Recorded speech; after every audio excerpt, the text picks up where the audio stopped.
کل نفس ذائقۃ الموت، اور یہ وعدہ الہی ہے، اور اللہ کا وعدہ جھوٹا نہیں ہوتا۔ ان اللہ لا یخلف المیعاد، اس نے جو کہا وہ پورا کیا۔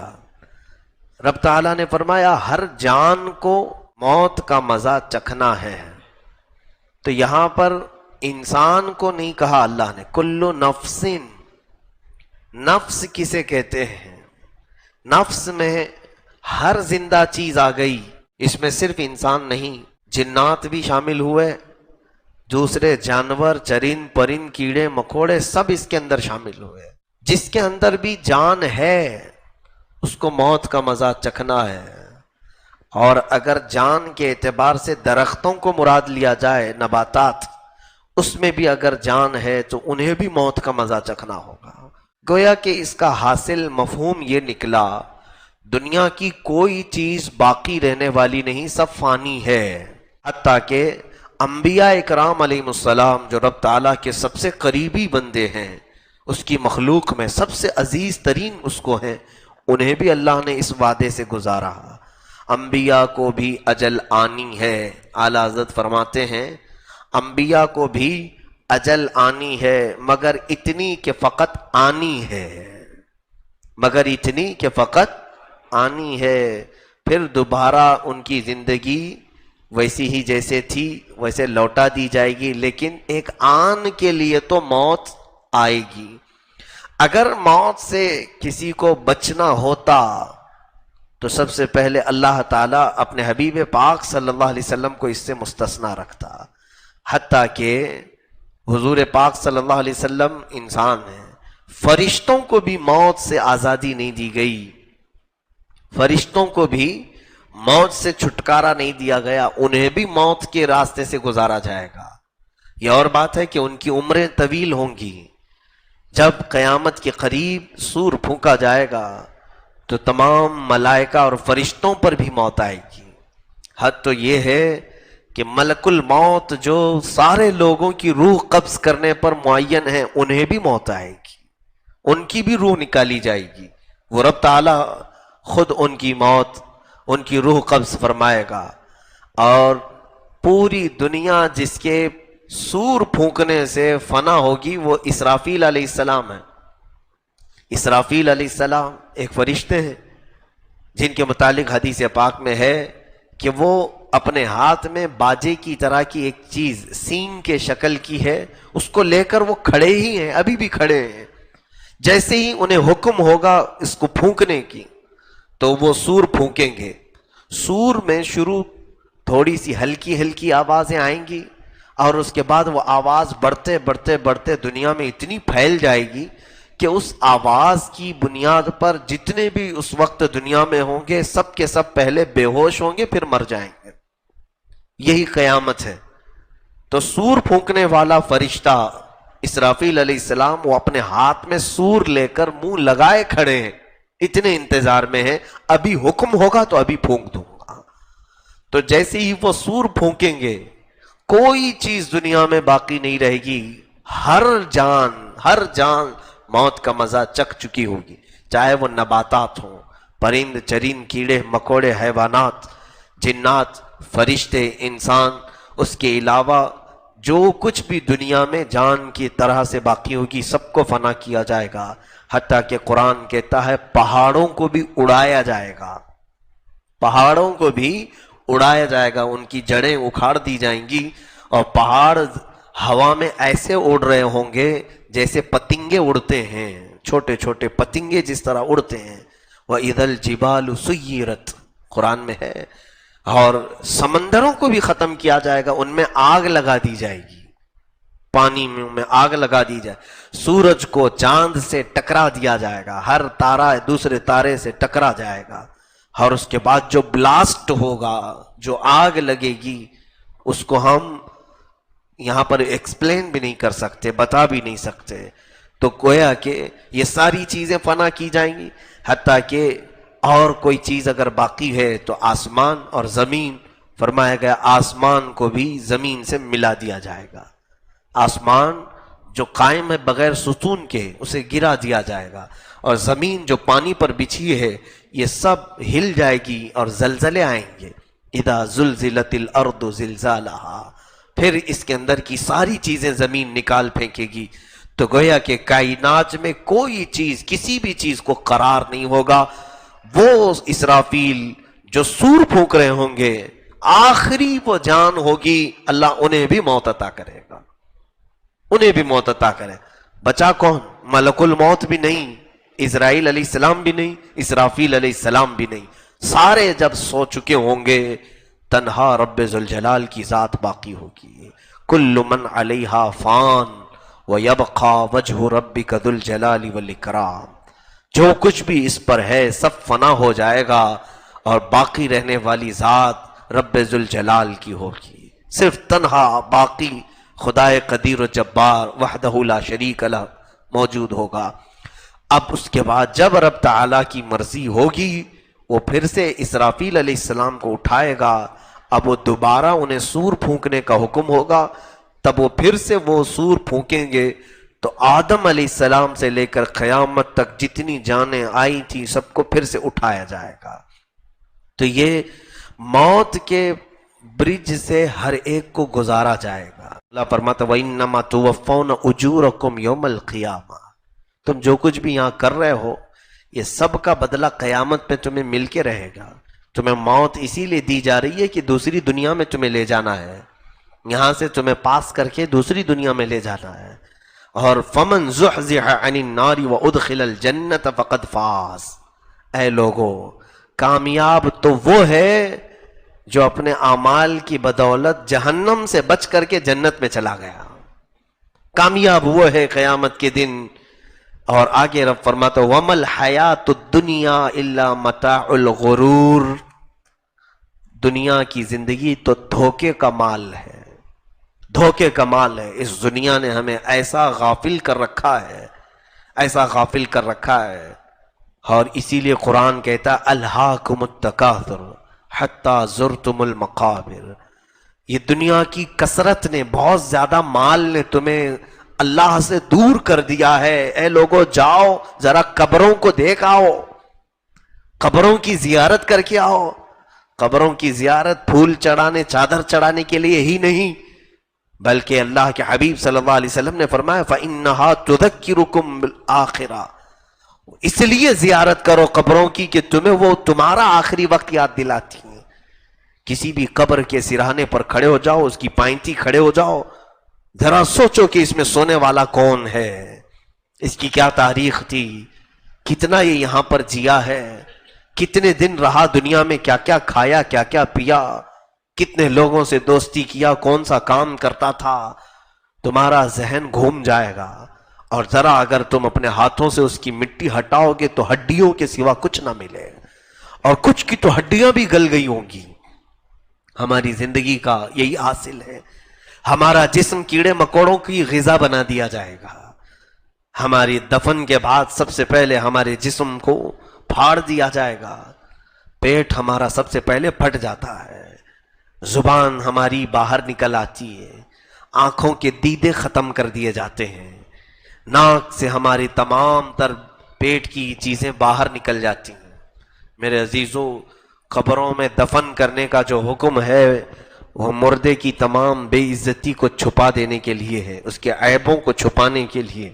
لیکن جو اس کے ساتھ ہوتا ہے، اگر کسی میت کو دھوپ میں روڈ پر رکھ دیا جائے تو پھر پتہ چلے گا کہ ہمارا آخری وقت کیا ہوتا ہے. مرنے کے بعد کسی لاش کو گرم سورج کے سامنے روڈ پر رکھ دو، 24 گھنٹے کے بعد اس کی لاش کے پاس سے گزرو، پھر اس کے بدن سے نکلنے والی تعفن سے تم بے ہوش ہو جاؤ گے. پھر قبروں کے اندر جو ہوتا ہے وہ اللہ ہی بہتر جانتا ہے. ہم موت سے غافل پڑے ہوئے ہیں، ہم موت سے بہت زیادہ غفلت کے شکار ہیں. میرے آقا کونین صلی اللہ علیہ وسلم فرماتے ہیں دن میں اپنی موت کو 70 بار یاد کرتا ہوں. جو کائنات کے آقا و مولا ہیں، جن میں 70 مرتبہ اپنی موت کو یاد کرتے ہیں، اور یوں ارشاد فرماتے میں ایک سجدہ کرتا ہوں تو مجھے یقین نہیں ہوتا کہ دوسرے سجدے تک میں زندہ رہوں گا بھی کہ نہیں. ہم نے تو کتنے کتنے 100 سال کے پلان بنائے ہیں. آگاہ اپنی موت سے کوئی بشر نہیں. حدیث رسول میں ہے پانی اگر تھوڑا زیادہ گرم کر کے میت کو نہلایا جائے تو وہ گرم بھی اس کو لگے گا، گرمی بھی اسے لگے گی. جتنا وہ اپنی زندگی میں گرم نہاتا تھا اتنا ہی نہلاؤ. کچھ زیادہ گرم کرو گے تو جس طرح تمہیں چٹکے لگتے ہیں اسی طرح اسے بھی لگے گے. تمہیں جس طرح مکھی بیٹھنے پر کھجلاہٹ ہوتی ہے میت کو بھی اسی طرح سے ہوگی. اور اس کے جسم پر جو کچھ بھی بیٹھتا ہے سب اسے معلوم ہوتا ہے، سب کا احساس ہوتا ہے. لوگ یہ سمجھتے ہیں مرنے کے بعد تو کچھ بھی اب نہیں ہوگا.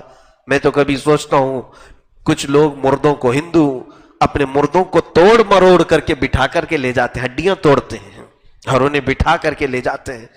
ان کے ناک سے ادھر ادھر سے رسیاں کھونس کے نکالتے ہیں. ہر ایک کا احساس ہوتا ہے. میرے عزیزو یہ ایک منزل بڑی کٹھن منزل ہے. سیدنا عثمان ابن عفان رضی اللہ تعالیٰ مصلی بچھاتے تھے.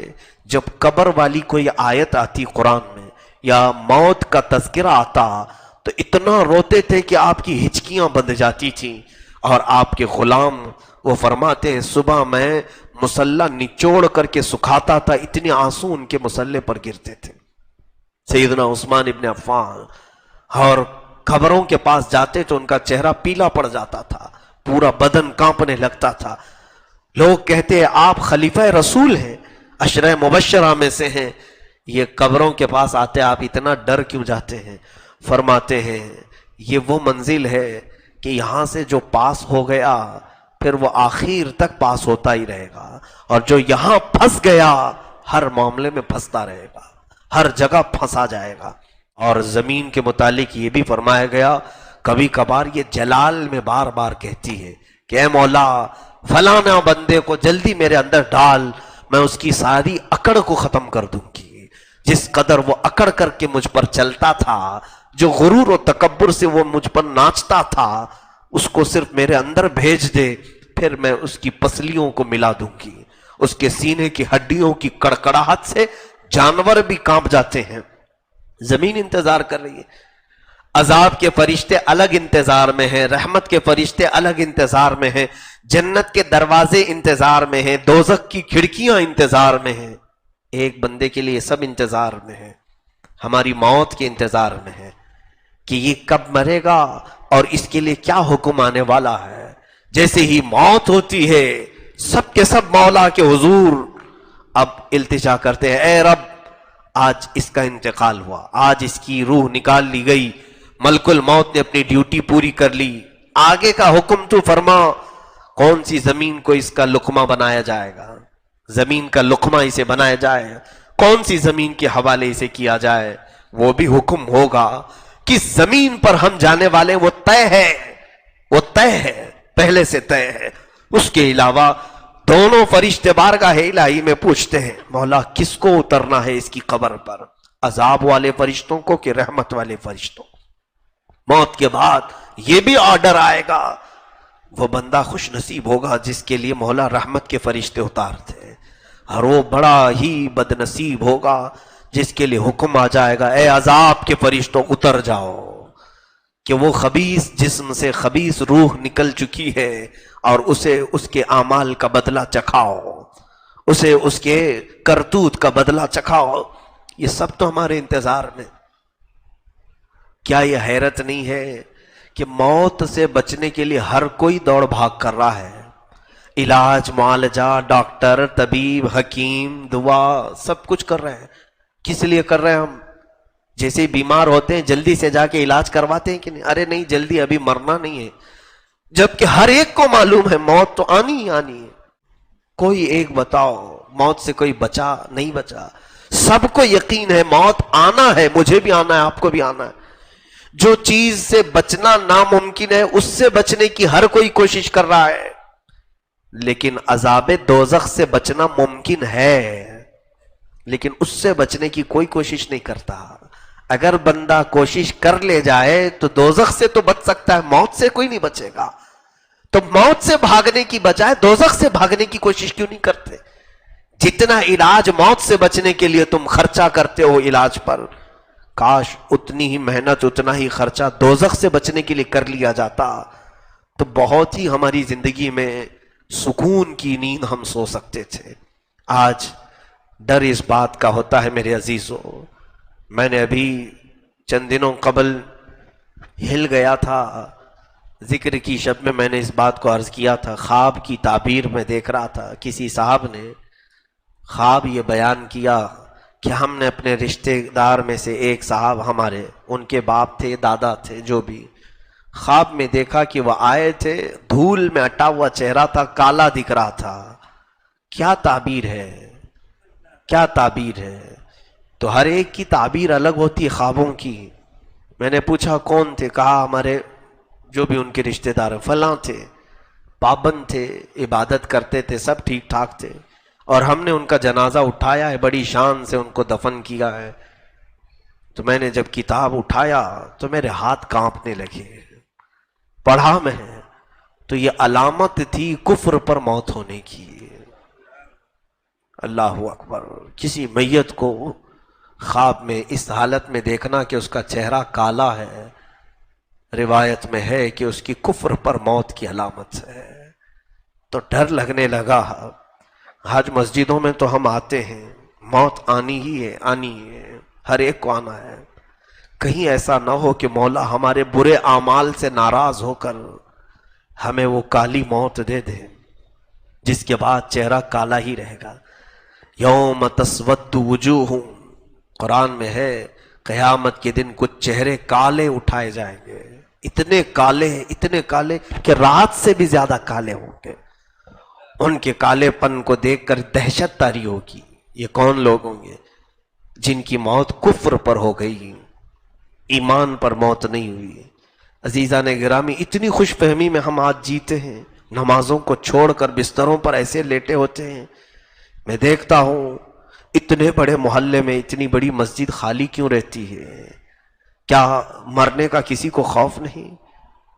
ابھی چند دن قبل ایک صاحب ان کا انتقال ہوا. کیسے جانتے ہیں آپ؟ 40 سال کی عمر ہے، بڑے بزنس مین تھے، بڑے بزنس مین.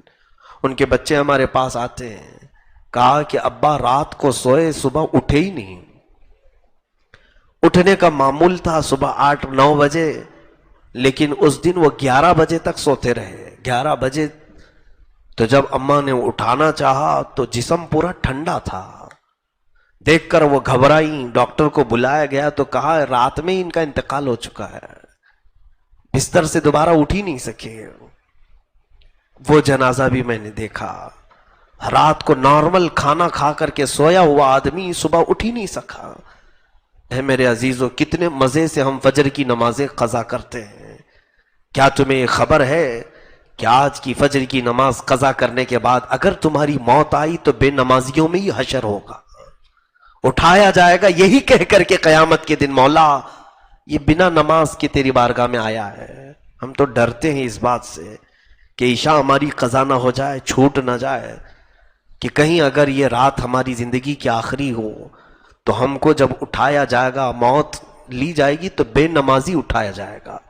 اور بے نمازیوں کے متعلق میرے آقا صلی اللہ علیہ وسلم فرماتے ہیں قیامت کے دن جہنم کا ایک دروازہ ہے، اس دروازے پر فرعون، حامان، شداد، قارون، ابو جہل، ابو لہب، ان کے نام لکھے ہوں گے. انہی ناموں کے ساتھ بے نمازی کا بھی نام لکھا ہوگا، انہی ناموں کے ساتھ اس کا بھی نام ہوگا.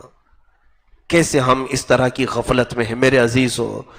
موت ایک ایسی چیز ہے جو ہر بندے کو ہلا دیتی ہے، ہر بندے کی عبرت کے لیے کافی ہے. جب رسول کریم صلی اللہ علیہ وسلم موت کا تذکرہ کرتے تو صحابہ روتے اتنا کہ ان کی داڑیاں بھیگ جاتی تھیں، آنسوؤں سے داڑیاں تر ہو جاتی تھیں اپنے آخری وقت کو یاد کرتے ہوئے. ہم کیوں نہیں یاد کرتے؟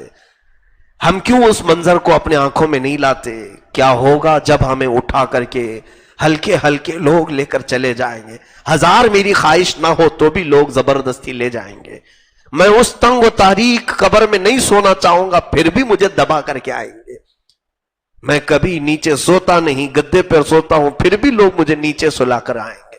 نہ لوگ مجھے تکیہ دیں گے، نہ گدا، نہ چادر، نہ بستر، کچھ نہیں دیتے. حتیٰ کہ وہاں مجھے نہ پانی دیا جائے گا نہ کوئی چیز. ہر چیز کا احساس تو مردے کو ہوگا، لیکن دنیا دیتی کچھ نہیں. پیسوں میں سے ایک سکہ بھی کسی کو نہیں دیا جاتا. کیا دیتے ہیں کسی کو؟ اس کی پسندیدہ چیزیں قبر میں رکھ دیتے ہیں کہ یہ چیز بہت پسند سے کھاتا تھا، مٹھائی رکھ دو اس کی قبر میں. کوئی کچھ نہیں دیتا. اگر سونے کے وقت ہاتھ ادھر ادھر نہیں پھیلتے، کنجسٹڈ جگہ ہو تو نیند نہیں آتی. وہاں تو قبر اتنی چھوٹی کھودتے ہیں، اس پر بھی سل لگا کر کے ٹائٹ کر دیتے ہیں تاکہ کروٹ بھی نہ لے، اور پھر باندھ کر کے سلایا گیا ہے، کھلا بھی نہیں رکھا جاتا. کفن کو ایسے کہ پیٹ پر بھی باندھا گیا ہے، پیروں پہ بھی باندھا گیا ہے، سر پہ بھی باندھا گیا ہے، پورا لفافے میں رکھ کر کے ہمیں لٹایا گیا.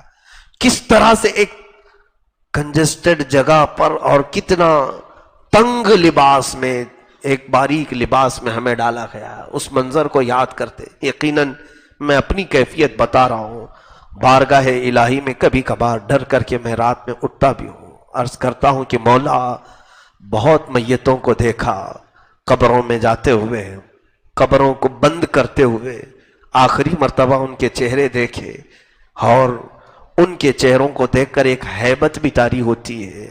کتنے بے بس ہیں یہ. کبھی جب طاقت تھی تو مکہ بھی آزماتے تھے، جب زبان چلتی تھی تو ہر ایک کو چھلنی بھی کرتے تھے. کتنے خاموش ہیں یہ لوگ. آج ان پر لوگ مٹی ڈال رہے، کسی کو بولتے تک نہیں. اتنے بے بس ہیں یہ کہ ان کو کچھ بھی ہلایا جلایا جائے یہ کسی کو ڈانٹتے بھی نہیں، کسی کو اف تک نہیں کہتے. اور لوگ بڑے مزے سے ان پر تختیاں بند کر کے، وہ دوست بھی غائب ہوتے ہیں جو ان کے لیے رات رات بیٹھتے تھے. 5 منٹ کوئی قبر کے پاس بیٹھتا نہیں. ہماری قبر کی پہلی رات کیسی ہوگی، دوسری رات کیسی ہوگی، تیسری رات کیسی ہوگی. وہاں صرف اور صرف ملائکہ سے ہمارا آمنا سامنا ہے، کسی سے نہیں. ہماری کیے ہوئے کی تمام چیزیں انہیں بتانا ہے، ان کی مار کھانا ہے، یا ان کے کوڑے یا ان کے بھالے یا ان کے گرز جو لوہے کے وہ سینے پر مارتے ہیں تو 2 میل اندر جاتا ہے، 2 میل اندر جاتا ہے. وہاں سے وہ کھینچتے ہیں، نکالتے. یہ تمام کیفیات کو ہمیں جھیلنا ہے. اس لیے دعا یہی کیا کرو کہ مولا موت سے چھٹکارا تو ہے نہیں لیکن اچھی موت عطا فرما دے. اس کے بعد تو سکون ملے. اس دنیا میں کون سا سکون ملا. اسی لیے ہم بار بار دعا کرتے ہیں کہ میں نے دیکھا ہے سارے قبرستانوں، بہت قبرستانوں میں گیا، بہتوں کے جنازے پڑھا ہے، دفن میں بھی شریک رہا، لیکن میری زندگی میں نے صرف ایک ہی قبرستان کو دیکھا جہاں زندہ بھی سونے پر فخر کرتا ہے، وہ جنت البقیع ہے. میرے آقا کا پڑوس قبرستان ہے. ایسا ہے کہ میں دن میں بھی وہاں گیا، رات میں بھی گیا. اتنا با رونق قبرستان کہ سچ بتاؤں ابھی اگر کہہ دیا جائے کہ لیٹ جاؤ تو خوشی سے میں لیٹ جاؤں.